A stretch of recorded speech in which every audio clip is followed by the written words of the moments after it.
ladies, I'm very happy to be making this video for you. Hopefully it will be easier for you to use at home to really get your own yoga practice started.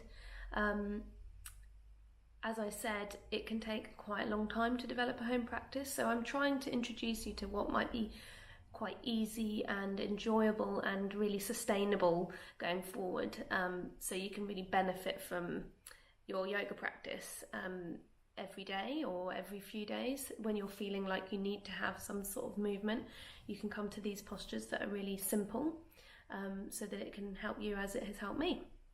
And before we go into the little sequence this week, just want to check that you have 10 minutes or so now to listen to this video, because I'm going to talk a little bit about what we've done so far in the first half of the course, and then I'm going to show you the sequence, and then afterwards I'm going to talk you through it so that when you come to doing it, you don't have to look at the screen and potentially crane your neck, which is one of the problems with online yoga. So, just going over what we've learned so far. It's a real privilege to teach you guys and introduce you to yoga. Some of you aren't completely new, but still a lot of the stuff I may be saying may be quite fresh stuff, and it's just such an honour, and it's such a challenge for me to try and get you to understand some of the core foundational stuff of yoga, because that's the stuff that you're going to take forward and be thinking about for years to come in your practice. For example, the yamas, something that you're always going to be practicing, you never arrive.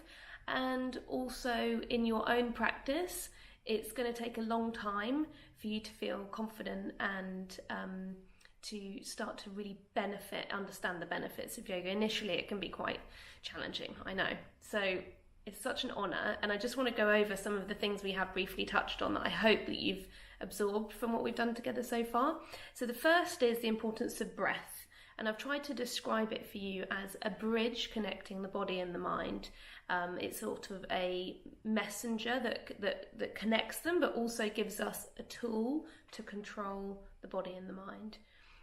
We've also talked about how the body and the mind are connected in a very direct way, so that what happens in the body affects the mind, and what happens in the mind affects the body in a very literal and real way that maybe we're just beginning to explore. And I wanted to introduce you to that idea, which is going to keep you healthy. Once you fully take that on board, you will be able to enjoy full health if you really begin to understand the subtleties of how the body and the mind are connected. Okay, we've talked about that.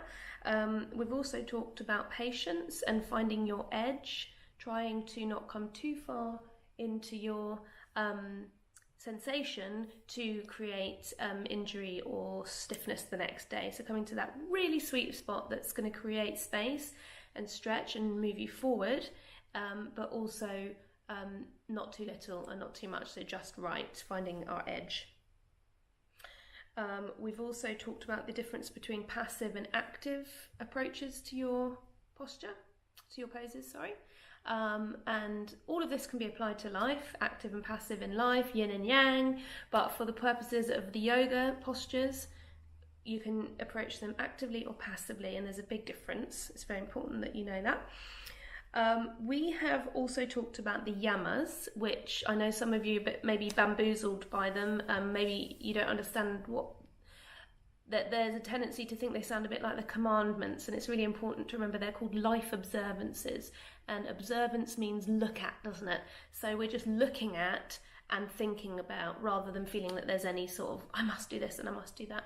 We're looking at what these words mean. What does it mean to be non-violent, non-harming? How can I apply that to my own life? How can I apply that to my life with others? We've done those 5. Now we're moving on to the niyamas. So we've done the first 5, which are the yamas, and the second 5 are the personal observances called the niyamas, and they are to do with thinking about your own self, applying these more directly to yourself. And the first one is called saucha, which means purity. In the case of our it literally keep clean is one way of approaching it. You know, keep clean, keep integrity in our personal habits. Also to approach your yoga practice with the idea of purifying yourself. So in my own experience with yoga, you may be feeling all tense and something in life may be making you feel all that sort of like you're stuck, or some physical sensation, and maybe starting from the mind, coming into the body, and you can approach your practice as a purifying process, that you come through your practice and you feel that somehow you've cleaned something out. So that's how we can apply it today in this sequence. So I think that's everything. We've also touched on meditation. Now, this course is a yoga course, and I also mentioned at the beginning that the purpose of yoga is to help us to turn inwards, and usually that is called meditation. And the postures are the third rung on the 8-rung path of yoga, with enlightenment at the top, and the postures are the third. The first is the yamas, the second is the niyamas, and then the postures. So really, you have to be asking yourself why you're doing it. You may be doing it for fitness, but really at the end of the day, we want to know ourselves better. We want to be able to turn inwards and spend time with ourselves in stillness and quiet. And how do we do that? Yoga is a good path. So I've introduced you to meditation. I've challenged you to try a bit every day, 20 minutes, and we'll do some together, and hopefully stay in touch throughout your practice of meditation. It can be a challenging path, but stick with it and you will be amazed at the benefits it brings you. Okay, so I'll talk you through the sequence we're going to do. Very simple. The reason I've chosen this sequence for you now, halfway through the course, is that it involves, it's very short, it's going to take you a couple of minutes to do, and it involves a full body stretch and a full body strength, and it also has some inward looking moments, and it can be done in the morning and the night. And I think if you can make this work for you, it'll be a really lovely quick practice to fit in around your life. Okay, so we start as always in standing posture. We are going to be warming up always our feet and our hands, because we're going to be using them mostly in our downward dog. So if you'd just like to come to your optimal standing posture. As I said, at the end of this, I'll just talk you through the instructions without the demo, because I can't really talk during the demo. We know this one with the knees. This warms up the ankles and the feet, and you really want to get some clicking here. The other way. Be quite vigorous in the size of your circles and really go for it. And we want to be thinking about the shoulders, and we like to open up the shoulders backwards like this. Breathe into the upper chest, exhale round the back, spread the shoulders. And so on, inhale. And exhale. One more. And that's really just to enjoy that sense of opening up. And then we'll do the arms up and down. You can do a nice easy breath, or you can use your Ujjayi power breath if you're feeling like you need the strength there. And then we'll come to our neck. So bring the chin down, circles towards the left shoulder. 3 times. You can slow this right down. If this is what you're enjoying in your practice, just slow it down. Okay, and then take a little shake. Come to your optimal standing posture, and then we'll start over here. And what I really want you to get good at this stage is your forward bend. It's going to be so good for your lower back, so good for your standing.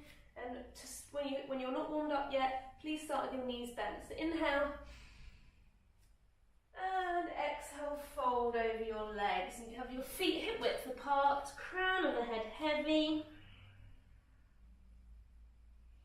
Take some side to sides and really focus on softening through here. You can look forward if your neck demands it, but just give this body the time to relax here. Stretching out the vertebra, warming up the hamstrings. Look forward, and then we'll come down to all fours. Nice and easy. Warming up the spine, neutral spine, inhale, look up, lift the sitting bones, drop the belly. And exhale, tuck the tailbone, tuck the chin. Turn the spine the other way. Inhale. And exhale.